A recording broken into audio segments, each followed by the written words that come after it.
Hello and welcome to the 411 quiz for U.S. History Part B. In this video, I will be reading the questions and answer options to your quiz to help you along your way. This particular quiz has a total of 17 questions worth 1 point each. As you complete your quiz, make sure to click the Save Answers button. At the end of your quiz, click Submit for grading so that's sent to me successfully in the grade book. To access your 411 quiz, you will be clicking on 411 quiz in your navigation bar to the left hand side. Click on the Unit 4 tab to make sure this expands to access your quiz. Let's get started with the quiz. Number 1, what phrase describes the treatment blacks received in the years before World War II? Separate but equal, integrated and equal, separate and unequal, or integrated but unequal. Number 2, which was not a hardship African Americans experienced in the years preceding World War II? Segregation in schools, discrimination in employment and housing, difficulty voting, or problems marrying one another. Number 3, what were blacks hoping for following their service in World War II? Separate but equal schools, an end to Jim Crow laws, more opportunities for military service, or farm subsidies for sharecroppers. Number 4, what is one way that life changed for many black Americans following World War II? The lure of jobs took many to the north. Farming in the South improved with better weather. Housing segregation began to end. Opportunities in the West increased migration there. Number 5, whose actions did not challenge the racial status quo during the 1940s? Harry Truman, Thurgood Marshall, Jackie Robinson, or Martin Luther King Jr.? Number 6, what organization worked to improve the situation for blacks in the 1940s? The Southern Christian Leadership Conference, Student Nonviolent Coordinating Committee, the Black Panthers, or the National Association for the Advancement of Colored People?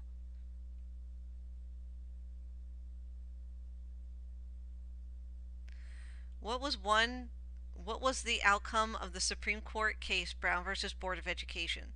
Blacks could attend white schools if they chose to. Racial culture in the South quickly changed.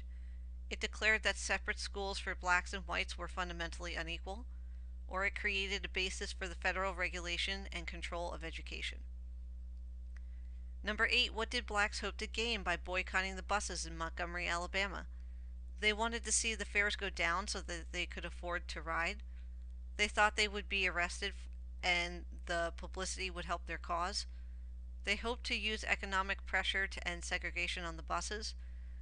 They wanted the Montgomery Bus Company to begin transporting students to public schools. Number 9, which is not an example of white resistance to desegregation? Stalling the efforts to integrate schools, closing public schools and providing private school vouchers to white parents, admitting only a few black students to white schools, sending the poorest white students into black schools. Number 10, how did the federal government respond when the governor of Arkansas refused to allow black students to enroll in Little Rock Central High School? President Eisenhower sent federal troops to escort and protect the students. The federal government deferred the rights of the states. President Eisenhower met with the governor, who then allowed the student to enroll.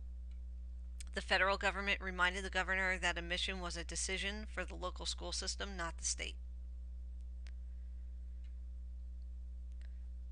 Number 11, what was one technique used by black and white activists to call attention to their demands?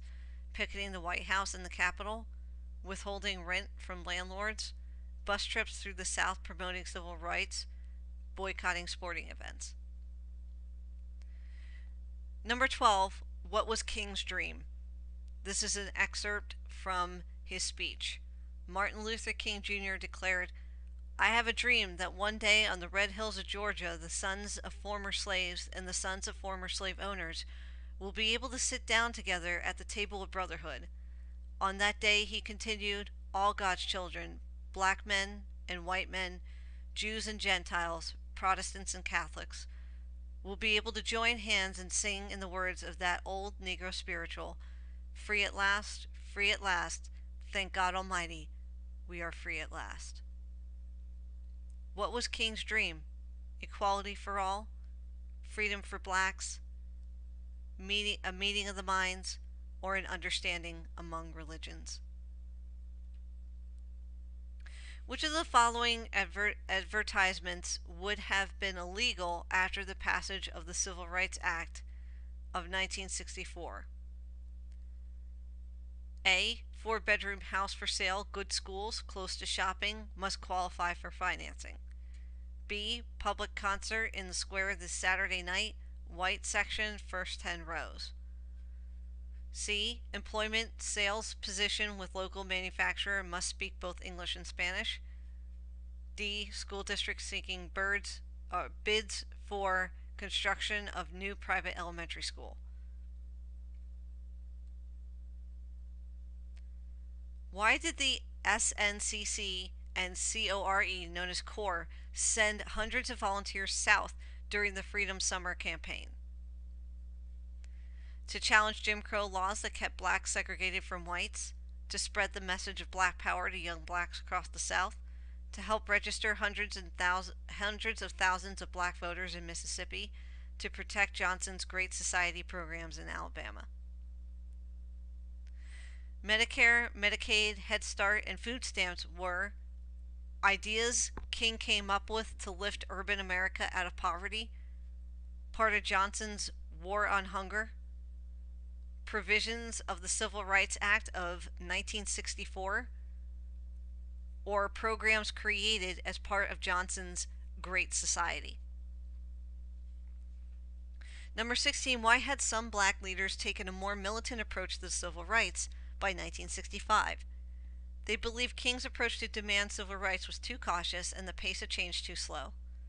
Johnson's civil rights legislation was too slow in getting passed by Congress and resulted in little change. They learned that King did not really believe that civil rights for blacks would ever be achieved, or Bloody Sunday had proven to them that the only way to gain equal rights was through violence. Number 17, and your last question, what effect did the demonstrations and marches in Selma in March of 1965 have on the civil rights movement? Within 2 years, desegregation had ended in the South and racial equality had been achieved. 5 months later, Johnson signed the Voting Rights Act and the number of black voters in the South rose. Civil rights activists realized that nonviolent civil disobedience would not work and became more militant. They had little, if any, effect on the civil rights movement. At the end of the quiz, again, make sure you've saved all your answers and then submit for grading. Good luck on your test or on your quiz.